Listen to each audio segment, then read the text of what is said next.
So YouTube, it's your boy King Say and I'm back. Before we get to it, make sure you like, comment, subscribe. Check out the description box and follow my channels. Hit the like button because we are on the road to 100K. With all that being said, let's jump right into it. Tsu Surf came up in the streets of Jersey and almost made it out through rap. But instead, he kept his feet in the trenches and now he's facing a RICO charge that could keep him out of the booth forever. From rap battles and major cosigns to shootouts and drug deals, this is the wild story of how Tsu Surf got taken down. Tsu Surf was born in Jersey and has been surrounded by the streets his whole life. He used rapping as an escape from all the crime and violence around him, and he always knew he was destined to hit the stage. His mom bought him a karaoke machine when he was a kid, and that's when he first started making music. But not before long, he had to adapt to his environment. He allegedly started repping a Rolling 60s Crip set called Silverback Gorillas, and at 18, he caught his first charge for gun possession. Tsu Surf spent a year in jail fighting the case, and that's when some OGs inside convinced him to take rapping more seriously. When he bonded out, Surf got on his music grind and started building a little buzz in the city. But after a year of freedom, he pleaded guilty in the gun case and had to spend a year in prison. A year in jail wasn't great, but it was nothing compared to prison. Surf described it as gladiator school to Vlad. That's another world. Like it's grown men in there. You know what I mean? Like it's gladiator school in there. You know what I mean? Type shit. And those are things like people like me, people where I'm from, like you grow up real fast. So they be like, you know what I mean? Somebody 18, but they look 24, 25. Catching the charge and getting booked was bad enough, but Surf's baby mama was expecting their child when he went in. And Surf didn't get to meet his daughter until she was already 3 months old. Surf came out of prison and knew he needed to switch up how he was moving. He had been rapping his entire life and already had some momentum behind his name. So after serving his time, he came out and went hard in the battle rap scene. He joined the Ultimate Rap League, which is one of the most well-respected rap battle competitions in the world. It started in New York and was a series of DVDs where new rappers would be interviewed about their life and come up. Most of the DVDs would have rap battles filmed on the street without any judges, and the style ended up being copied by other battle leagues like MTV's Monday Night Fight Club and Showtime Battle Rap League. The Ultimate Rap League helped open the door for battle rappers to actually make money, and Surf proved he was one of the best in the world from the jump. He was winning battles, building momentum, and getting his name out in the industry. And it didn't take long before he caught the attention of Joe Budden and started touring with him. A lot of battle rappers don't ever hop in the booth and record actual tracks. And most of the ones who do end up getting clowned because battle rapping and making good songs are two different skill sets, and battle rappers are known for making good music in the studio.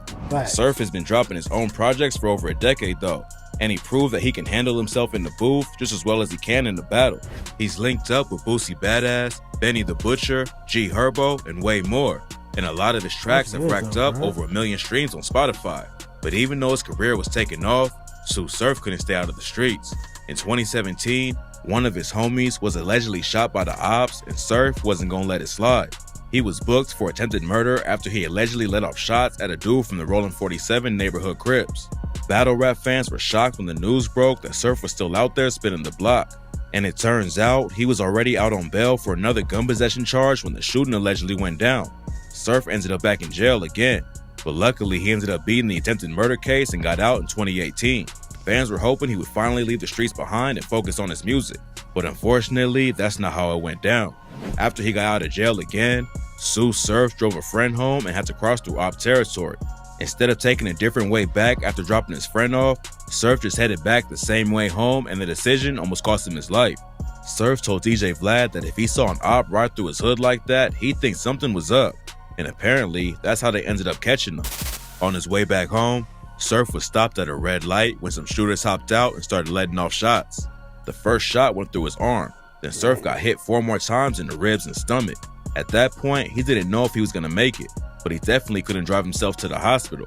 After the shooters ran off, Surf stumbled out of the whip leaking bad from 5 bullet holes. He tried to flag down a car to get some help, but when people saw a bloody dude almost falling over in the middle of the road, most of them just swerved out of the way and kept driving. Surf came close to dying right there, but then the car finally stopped and he jumped into the back seat. The driver wasn't even from the area and didn't know how to get to the hospital, so Surf had to call his homie and get the dude directions. It was a real close call, and Surf ended up needing 37 stitches to hold everything back in place. Staying in the streets almost got him killed, but that's not the only consequence Surf has faced from gangbanging. He told DJ Vlad getting active put a massive strain on his relationship with his dad. And even today, it's not as good as it could have been if he went down another path. He's lost friends along the way too, plus years of his own life spent behind bars.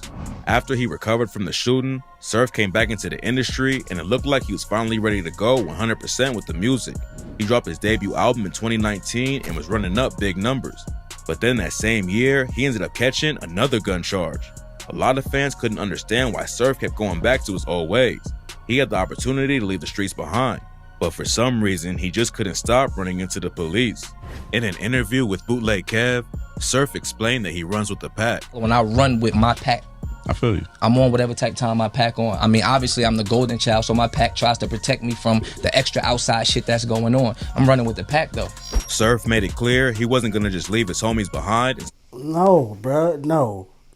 If you're the golden child, go home, bro. Go to the studio. Go work on a project or something. No. Like, bro, you can put the rest of us on. We all know every hood got 1,000 rappers. Got 1,000 people that can do all type of things, like legal money wise. You the breadwinner, you the golden child. Go put yourself on so you can come back and put somebody else on. No, you're not sliding with the pack. You're not riding. No. Like, no. Stop repping his set. But while he still had one foot in the trenches and never planned on taking it out, Surf stayed out of trouble with the law for a long time after his last gun charge and was taking music way more seriously. He was dropping projects, linking up with huge artists, and was still considered one of the best battle rappers in the world. And in September 2022, he made history by becoming the first battle rapper to ever perform at Rolling Loud. Everything seemed like it was heading in the right direction for Sue Surf to hit the mainstream. At that point, he would have been making enough legal cash to get all his homies out of the streets. But just 1 month later, everything fell apart. In October 2022, Surf made a couple strange tweets on a burner account that had fans worried. He said, "I'll probably never step on the stage again. God has a way of humbling us. Then, don't be so mad. It's all right." Rumors were flying that Surf was doing the race and trying to duck the feds. But his manager, Quad Bellamy, squashed the story and told Fox, Sue Surf is definitely not on the run. He says he is in good spirits and preparing to deal with a federal law enforcement matter. A week after Surf made the tweets, the feds showed up at his door to arrest him. He tried to duck out the back door with a woman, but they had him surrounded, so Surf and the woman went back inside. It's not clear exactly how it all went down that day, but Surf wouldn't come out at first and negotiators had to be brought in to figure out the situation. Luckily, Surf ended up surrendering without anyone getting hurt, and then news broke that he was actually facing a federal RICO indictment. Sue Surf and 9 other alleged SPG members were taken down and accused of murder, robbery, selling drugs, and way more. According to the feds, Surf and his homies used IG DMs to set up drug deals, which is damn near a guaranteed way to get busted. Plus, Surf also allegedly threatened the dude with the gun and told him, "I'm going to kill you when I catch you." And to make everything worse for him, one of Surf's OGs in the crew is allegedly ratting on him. According to Poetic Flacco from No Jumper, yeah, man, you know, like Sue Surf big homie is cooperating, you feel me? Right? So, you know. See, I don't know if this true, but you sliding with the homies. You right, yeah, but your homies supposedly snitching on you. See?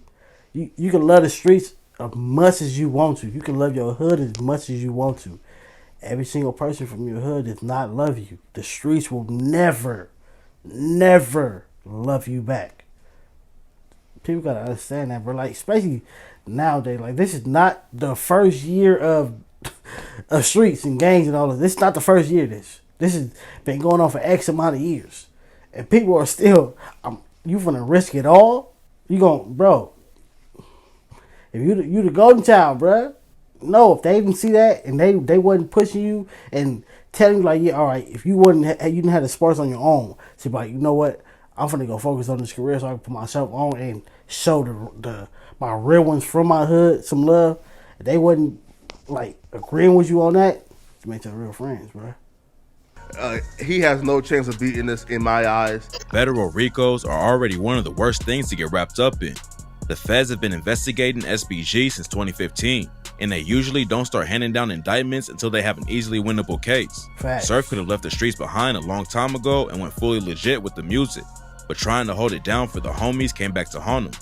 Now his own OGs allegedly snitching, and Surf might never get the chance to rap as a free man again. There's no telling what'll go down once the trial actually starts. so tap in for updates while the story develops.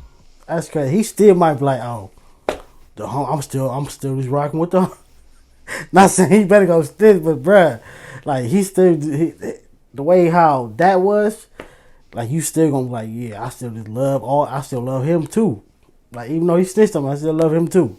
Hell no, bruh. Catch y'all in the next video, man.